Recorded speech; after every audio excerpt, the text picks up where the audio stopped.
दोस्तों, modern culture में महिलाएं चाहे निडर होने के जितने भी दावे कर ले, लेकिन कहीं न कहीं उनके मन में ये बात बैठी हुई है कि वो किसी न किसी रूप में पुरुषों से कमजोर है।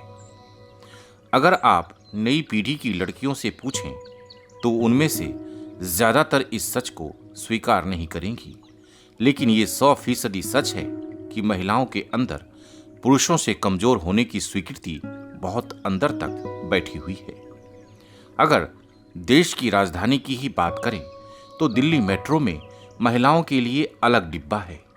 महिलाएं पुरुष के डिब्बे में बैठ सकती हैं, मगर महिलाओं के डिब्बे में कोई पुरुष नहीं बैठ सकता।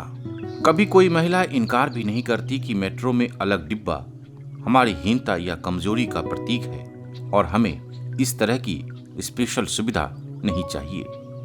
इसका मतलब है कि महिलाओं को विशेष सुरक्षा की जरूरत है और स्पेशल सिक्योरिटी उसी को चाहिए होती है जो कमजोर, मजबूर और लाचार होती हैं। लेडीज फर्स्ट का जुमला भी महिलाओं की असुरक्षा और कमजोरी का ही प्रतीक है। अगर किसी टिकट खिड़की पर लोग लंबी लाइन में अपनी बारी का इंतजार कर रहे हैं और इसी बीच कोई लड़की आ जाती है तो सब उसे आगे खड़ा करने के लिए राजी हो जाते हैं। शायद लड़की सोचती होगी कि उसका सम्मान किया जा रहा है, लेकिन इससे ज्यादा अपमान क्या हो सकता है। दरअसल सभी पुरुष उस लड़की से कह रहे होते हैं कि तुम तो कमजोर हो, तुम लाइन में कैसे खड़ी रह सकती हो, हम तो पुरुष हैं, ताकतवर हैं, सब कुछ बर्दाश्त कर लेंगे, ये तुम्हारे बश की बात नहीं। आखिर क्यों नहीं कोई लड़की या महिला लेडीज फर्स्ट के जुमले को अपने ऊपर लागू होने से इनकार कर पाती है?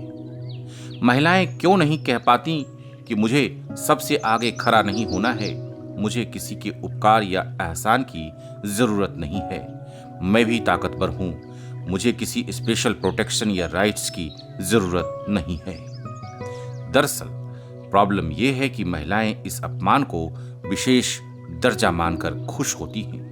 लड़कियों के लिए अलग स्कूल, कॉलेज, ट्रेन और बस के इंतजाम किसी सुविधा का संदेश नहीं है। यह तो असमानता और असुरक्षा की खाई को और चौड़ा करने का एक इंतजाम भर है। जब तक हमारा समाज लड़के और लड़कियों के बीच असमानता की दीवारें नहीं गिराएगा, तब तक लड़कियां खुद को कमजोर समझती रहेंगी, तब तक उस पर अत्याचार होते रहेंगे। अगर लड़कियों को सुरक्षित रखना है तो उनको विशेष अधिकारों के पीछे की सच्चाई बतानी होगी।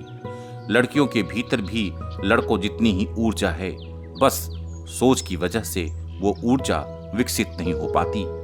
आखिर हमें सोचना होगा कि हजारों साल पुरानी इस दुनिया में भी लोग लड़के और लड़कियों के बीच दोस्ती की संभावना को सहज रूप में स्वीकार क्यों नहीं कर पाते हैं? अगर लड़की बेटी, बहन, पत्नी और माँ हो सकती हैं तो वह दोस्त क्यों नहीं हो सकती?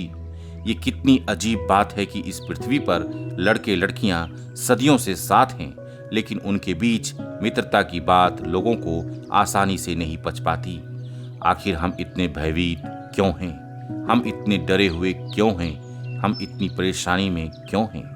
तो आज इतना ही। मैं अद्वैत आपको और आपके अंदर के परमात्मा को प्रणाम करता हूँ।